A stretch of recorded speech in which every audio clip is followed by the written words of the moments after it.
Hello ভাই ওয়ানারা, আসসালামু আলাইকুম। আমরা যাচ্ছি আজকে ঐতিহাসিক বদর প্রান্তে, যে যুদ্ধে মুসলমানদের ইতিহাসে প্রথম জয়। মদিনা থেকে 102 কিলোমিটার দূরে বদর প্রান্ত।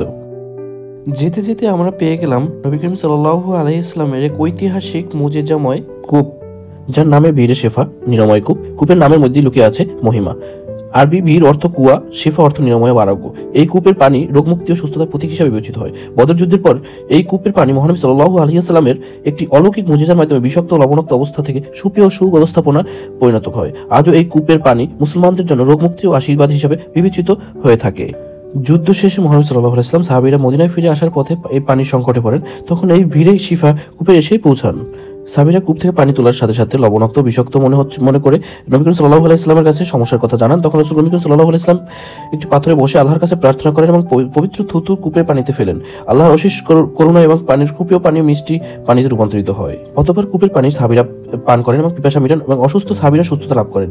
এরপর থেকে এই কূপটি শিফা আরোগ্য প্রতীক হিসেবে পরিচিতি লাভ করেন।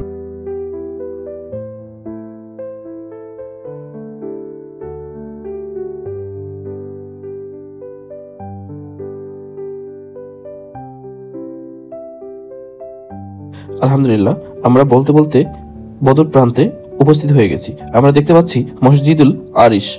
বদর যুদ্ধের সফল হওয়ার পরে নবী করিম সাল্লাল্লাহু আলাইহি ওয়াসাল্লাম এই মসজিদে নামাজ পড়েন। তারপর থেকে এখানে একটা নতুন মসজিদ রূপান্তরিত করা হয়। এই মসজিদের নামকরণ করা হয় মসজিদুল আরিশ। আলহামদুলিল্লাহ, আমরা দেখতে পাচ্ছি বদর প্রান্তর, যা ইসলাম ইতিহাসে সবচেয়ে ঐতিহাসিক জয়ের একটি স্থান। নবী করিম সাল্লাল্লাহু আলাইহি ওয়াসাল্লাম বদর যুদ্ধ এখানেই সংগঠিত করেন। এই মাঠেই আবু জাহেল, উতবা, সাহেবার মতো মক্কার বড় বড় কাফেররা প্রাণ হারান। যেখানে নবী করিম সাল্লাল্লাহু আলাইহি ওয়াসাল্লাম 313 জন সাহাবীকে সঙ্গে নিয়ে বেরিয়ে পড়েন এই বদর প্রান্তে। তাদের সঙ্গে ছিল 2টি ঘোড়া, 70টি উট ও অস্ত্র হিসাবে ছিল 6টি লৌহবর্ষ ও 8টি তলোয়ার এবং কিছু খেজুরের ডাল। অপর প্রান্তে আবু জাহেলের নেতৃত্বে 1000 সৈন্য ও 100 ঘোড়া, 700 উট, অস্ত্র হিসাবে 6 লৌহবর্ষ, হাতে ছিল অসংখ্য তীর ও তলোয়ার।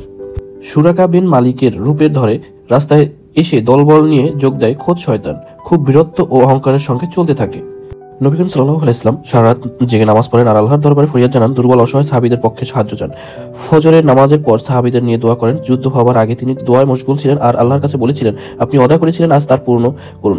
ও দয়াময়, আজ যদি ইসলামের এই ছোট কাফেলা ধ্বংস করেন তাহলে পৃথিবী আর কোনোদিন আপনার ইবাদত হবে না। আল্লাহ তাদের দোয়া কবুল করেন এবং ওহী পাঠান, স্মরণ করো সে সময়ের কথা যখন তোমার ফরিয়াদ করতে আরম্ভ করেছিল স্বীয় রবের কাছে। তখন তিনি তোমাদের ফরিয়াদ কবুল করেন।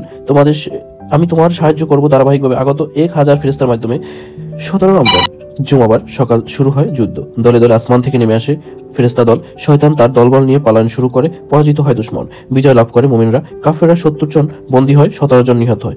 আবু জাহেল, উতবা, সাহেবার মতো মক্কার বড় বড় কাফেররা এখানেই প্রাণে হারান।